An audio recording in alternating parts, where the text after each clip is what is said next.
Pour l'instant, une grande partie des résidus de fumée, ceux pour lesquels on se tracasse, est retenue par les filtres. Pour une ville comme Paris, il faut quand même savoir que cela représente chaque année 40 000 tonnes. 40 000 tonnes de poison solidifié. On ne peut pas mettre ça sous le tapis. Les particules toxiques sont donc récupérées, neutralisées, puis enrobées dans du béton. Ces concentrés de déchets sont ensuite déversés dans des alvéoles où ils seront conservés pendant des siècles.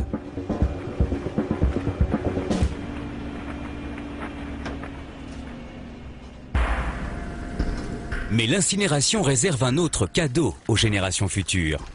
Les résidus solides de la combustion, les cendres de nos ordures, qu'on appelle les mâchefers.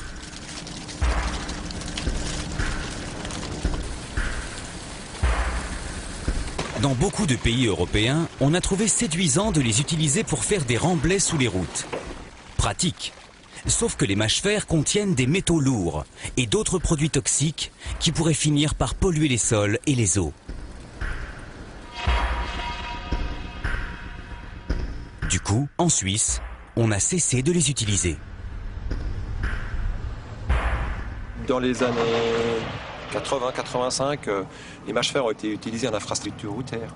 Par exemple, l'autoroute de contournement qui a été construite dans ces années-là, il y a toute une partie qui a été faite en mâchefers.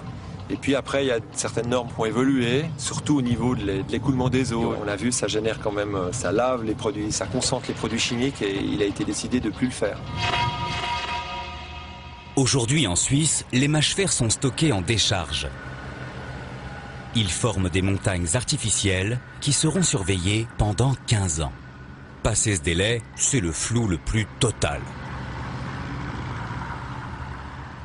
Peut-être que pendant une génération, on ne verra pas, mais peut-être 2 ou 3 générations plus tard, il y aura des problèmes de pollution de nappes, etc., avec un problème de salubrité publique. Conclusion, si à long terme nous ne voulons pas finir empoisonnés par nos ordures, il faudra en brûler moins.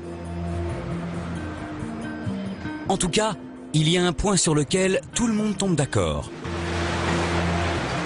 Il faut réduire notre production de déchets dès maintenant.